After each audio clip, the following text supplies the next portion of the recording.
ఎన్నో ఆశలతోటి ఆత్మ బలిదానంతో వచ్చిన తెలంగాణని అప్పులపాలు చేసి ఈయన అంటాడు మన మంత్రి గారు, మాజీ మంత్రి గారు కిరసనాయిల దీపంలో చదువుకున్నట్టు. ఈ కిరసనాయిల దీపంలో చదువుకున్న మాజీ మంత్రి, కిరాయి ఇంట్లో ఉన్న మాజీ మంత్రి 2014లో ఈరోజు నాగారం తుంగతుర్తిలో బంగ్లా కట్టి 1000 కోట్లు ఎట్లా సంపాదించిన అధ్యక్ష?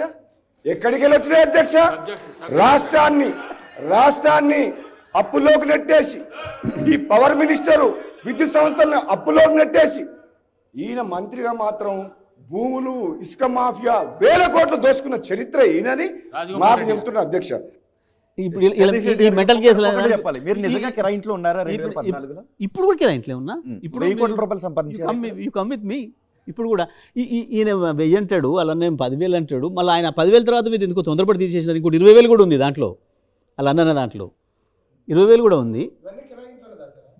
అదే మరి వాళ్ళు చెప్పాలి, చూపిస్తే కనీసం కొంతనే తీసుకుందాం. దాంట్లో ఇద్దరు అల్లములు వచ్చేస్తే ఏడ దాచిపెట్టిన ఒక పార గడపర పట్టుకొస్తే తీద్దాం.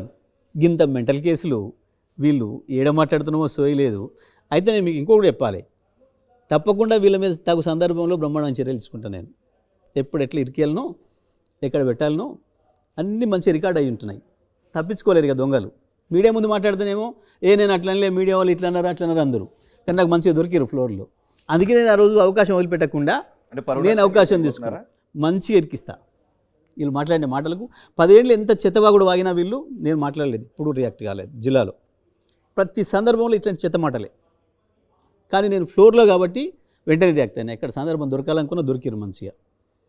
ఈ దొంగలు మాట్లాడిన మాట ఏం చేయబోతున్నారు ఇప్పుడు? ఆ మాటలు ఏం చేయబోతున్నారు? తప్పకుండా ఎక్కడ ఎప్పుడు ఏం చేయాలో నాకు బాగా తెలుసు. ఆ సందర్భంలో చేస్తాను నేను, అది మరొక సందర్భంలో చెప్తా. అంటే ఆల్రెడీ రెడీ చేసుకుని పెట్టి చేస్తేనే ఉన్నా, ఎందుకు పెడతా. జగదీశ్వర్ రెడ్డి నిన్న ఆర్టీవీలో ఇంటర్వ్యూ చూసినా నోరు బారేసుకుంటున్నా మా కోమటిరెడ్డి సోదరుల గురించి. ఆర్టీవీ ఇంటర్వ్యూలో రమేష్ ఆ స్టూడియోలో కూర్చొని మాట్లాడుతుండు. సిగ్గు శరం ఉందా? రాష్ట్రాన్ని అప్పులపాలు చేసిండ్రు. అధికారంలోకి వచ్చిన తర్వాత అడక తినేటోళ్ళు నీ అటువంటి అందరూ వేల కోట్ల రూపాయలు సంపాదించుకున్నారు అధికారులను అడ్డం పెట్టుకొని.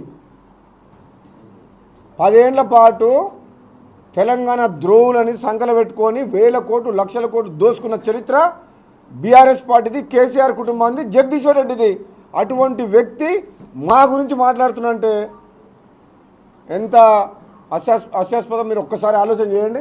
మరిన్ని వీడియోస్ కోసం ఛానల్ ని సబ్స్క్రైబ్ చేయండి. లేటెస్ట్ అప్డేట్స్ కోసం వాట్సాప్ ఛానల్ ని ఫాలో చేయండి. అండ్ లింక్ డిస్క్రిప్షన్ లో ఉంది.